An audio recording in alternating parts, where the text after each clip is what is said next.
beri yang terbaik. Kalau tak, kita akan ikut arus je. Kita akan buat based on emosi, kita akan buat based on situasi. Kita bercakap.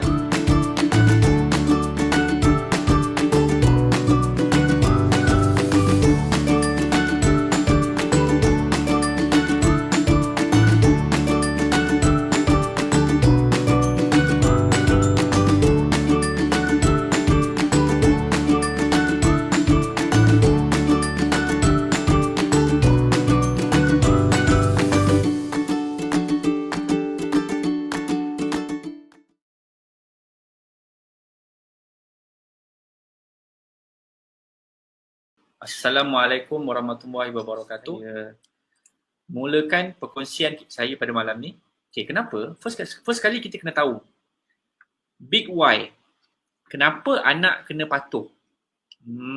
Ingat kita selagi kita tak jelas big why, selagi itu kita tidak ada passion ataupun betul-betul drive, inner drive, burning desire contohnya untuk beri yang terbaik. Kalau tak, kita akan ikut arus je. Kita akan buat based on emosi, kita akan buat based on situasi. Kita bercakap pun bergantung kepada situasi. Bukan sebab kita mahir, bukan sebab kita tahu apa yang berlaku. Bukan sebab kita betul-betul faham situasi, tapi kita bercakap based on situasi. So, penting, kenapa kita kena buat anak? Kenapa kita tak kena tahu cara untuk bercakap? Anak tu patuh, bukan takut. Dengar sebab takut, dengar sebab nak selamatkan diri. Dan ini tak mustahil juga anak-anak ni, ada anak ni dia akan menipu, dia akan deny emosi dia. Sebab apa? Sebab dia kena ikut cakap mak ayah dia. Kalau tak, dia akan dipersalahkan, dia akan dihukum dan sebagainya. So, sangat penting. Kenapa kita kena tahu teknik bercakap yang anak ni patuh, bukan takut, bukan gelisah, bukan anxiety, bukan risau keselamatan dia, bukan tak rasa selamat. Ada juga. Bagaimana kita cakap, bagaimana kita bercakap hari ini akan menentukan bagaimana anak akan jadi kemudian hari.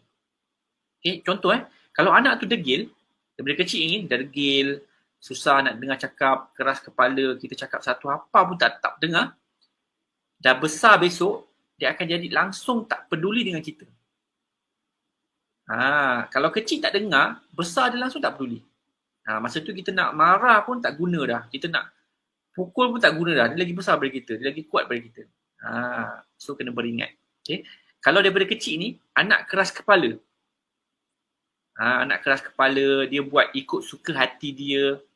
Dah besar besok, dia akan langsung tak perlukan kita.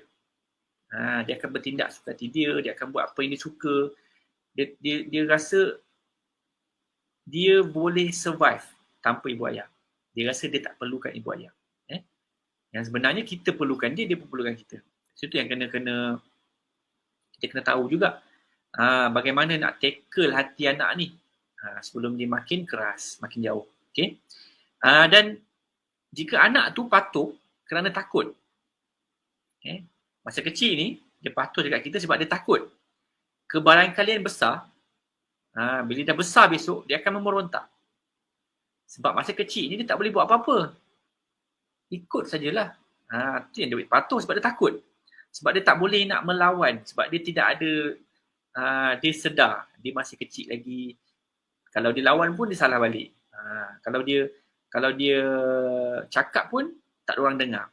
So, kalau dia patuh kerana takut, kebarangkalian besar, bila dia dah besar besok, dia akan memberontak. Masa tu susah. Bila anak dah besar ni memberontak, kita nak tackle balik hati dia susah. Sebab dia dah ada trauma, dah ada memendam emosi yang lama. So bahayalah. So itu sebab daripada kecil kita kena tahu teknik yang bercakap yang betul supaya anak tak makin jauh. Kita nak anak tu makin dekat, bukan makin jauh. Okay? Satu lagi, jika anak yang tidak rasa connected daripada kecil, dia tidak rasa connected dengan mak ayah dia, dia tak rasa ada jalinan hubungan, tidak ada jalinan emosi dengan ibu ayah dia, kebarangkalian besar, bila dia dah besar besok, dia akan ada masalah dengan perhubungan. Apa sajalah, perhubungan dengan pasangan, perhubungan dengan mak ayah nanti, berhubungan dengan kawan-kawan, berhubungan dengan anak-anak, dia akan ada masalah.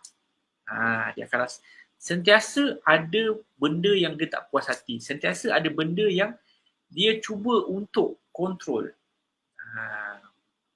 So ini antara sebab-sebabnya, pentingnya kenapa kita semua ibu ayah ni, saya sendiri khususnya, perlu mahir untuk bercakap dengan anak.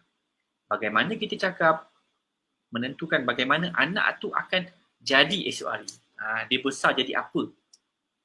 Dia makin dekat ke, makin jauh ke, makin renggang ke, makin rasa selamat ke, makin rasa secure ke, bergantung pada cara kita bercakap pada hari ini. Kalau kita duk paksa, duk push dia, kena ikut. Kita bagi arahan, anak kena ikut. Tidak boleh bantah, tidak boleh bertanya, tidak boleh bagi pandangan, tidak boleh memilih, beri pilihan. Dia dah besar besok, dia akan jadi macam itulah orang dia. Dan tidak mustahil dia akan orang kata buat cycle yang sama. Macam mana kita treat dia, macam mana kita layan dia masa kecil, dia akan layan kita balik sebiji, dan dia akan juga akan layan pasangan dia dan akan layan anak-anak dia sebiji macam tu. Cycle tu akan terus continue lah. Communication tu, cara communication, macam mana kita bercakap pada hari ini, dia akan membentukkan anak macam dia jadi kemudian hari. So sama je, dia akan ikut balik apa yang kita cakap, sebiji-sebiji, sepatah-sepatah. Raut wajah kita ni pun dia akan ikut sebiji-sebiji. Kadang masa kecil ni nampaklah macam orang kata geli hati, nampak kelakar lah bila kita bercakap dengan raut wajah, dan anak pun tiru dengan muka kerut dia, dahi dia berkerut, mata kecil. Kita boleh gelak. Tapi bila anak tu dah besar besok, sebiji, dahi berkerut, mata tu kecil, cakap nak menang, cakap tak nak kalah, nak tinggi. Masa tu kita dah tak boleh buat apa dah. Sebab dia dah jadi habit, dia jadi pattern, dia jadi dia punya personality. Tu problem lah. So penting sangat saya galakkan kita semua ni tahu macam mana nak bercakap yang betul, dan anak patuh, bukan takut. Okay?